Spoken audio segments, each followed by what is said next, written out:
pensamiento creativo tuyo también se ve reflejado en otros artistas de la región que buscan no encasillarse quizás en el sonido regional histórico, sino que buscan ir avanzando, creciendo, ampliando ese matiz sonoro, y hay todavía un pequeño segmento que quiere ser muy tradicionalista. ¿Cómo se complementa esto? Justamente para escenarios particulares como el Festival del Litoral, por lugares así tan históricos como el Festival del Chamamé. El Festival del Chamamé es bastante más abierto en eso, que permite, por ejemplo, que suban propuestas como Gauchos, de Ramírez, de Formosa, que son folclore, que son música regional, pero también con una apertura a otros sonidos. ¿Cómo es eso? No, yo creo que lo que es importante es aclarar de que no es mejor una cosa que la otra. Hay gente que ama un sonido muy regional, que se siente pleno y totalmente desarrollado dentro de ese lenguaje, con esas características, y eso es muy meritorio. Pero también hay otras personas que necesitan desde esa tradición y desde ese lenguaje buscar otros desarrollos estéticos, otras búsquedas, otros desarrollos en nuevas direcciones.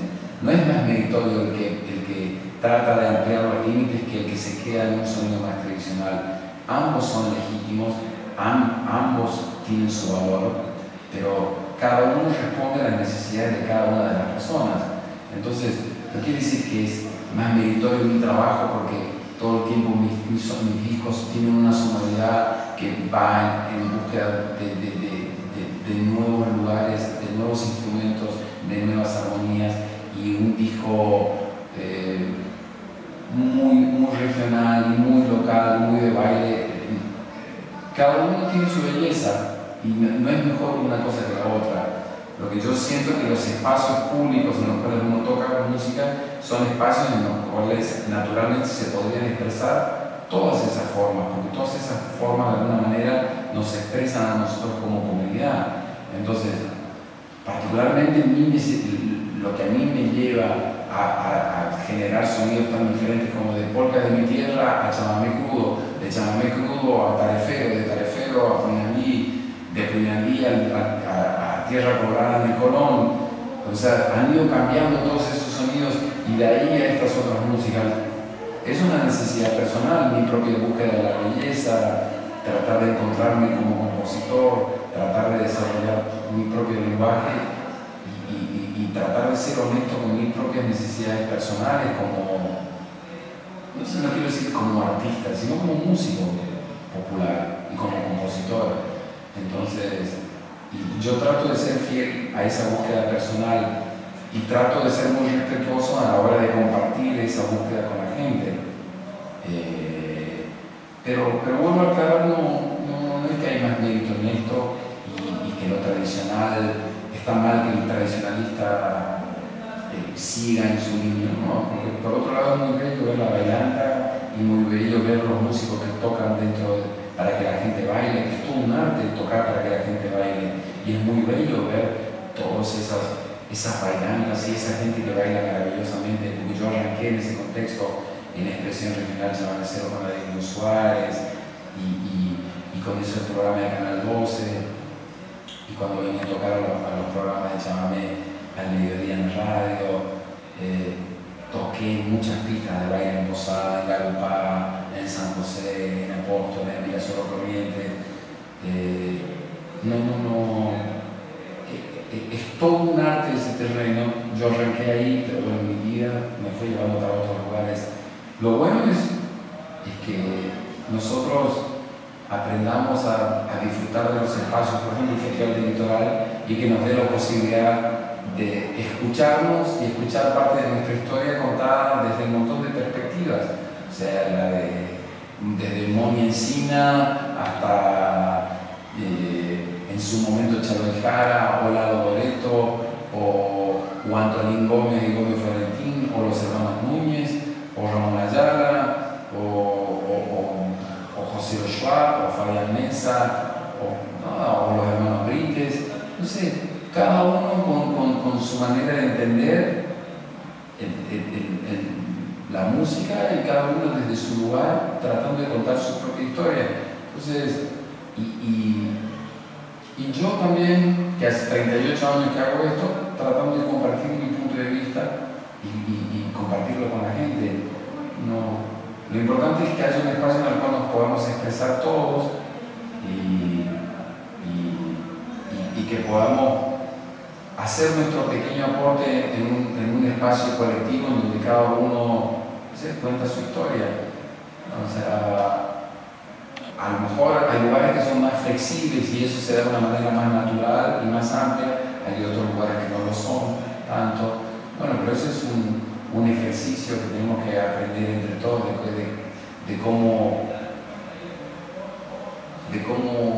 creamos esos espacios y cómo los habilitamos para que se muevan todas estas posibles formas, porque todas de alguna manera son legítimas, porque si cada uno, como decía Atahualpa, cada uno se tapa hasta donde le alcanza la calzada, cada uno hace lo que puede y lo quiere compartir, que encuentre la caja de resonancia en la cual puede hacerlo. Hablaste de eso, de poder expresarnos y poder crecer. Vos venís de una generación de músicos que tuvo que formarse, o podemos decir, básicamente formarse solo, autodidactas, Sí. comenzar tocando en tu casa, casamientos.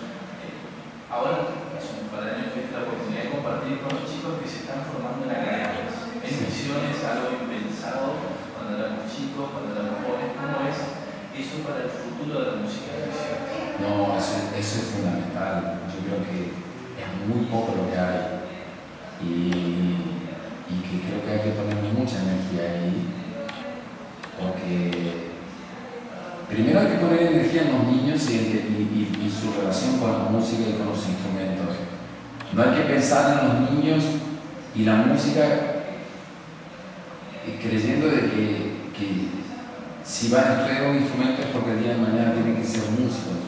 Es una tontería esa, sino que la mejor manera de educar a nuestros niños es relacionarlos con la música y con los instrumentos, porque la disciplina de la música mejora nuestra calidad de vida. No es lo mismo tocar un instrumento que jugar con un iPad o con un teléfono o con una computadora. O sea, para tocar un instrumento hace falta disciplina, atención, concentración, y eso después llevado a la escuela, al comportamiento colectivo y social, esa disciplina, esa conexión, esa concentración hace de que nosotros podamos desarrollarnos mejor en las otras áreas también. Ese es el sentido de que un niño aprenda a tocar un instrumento.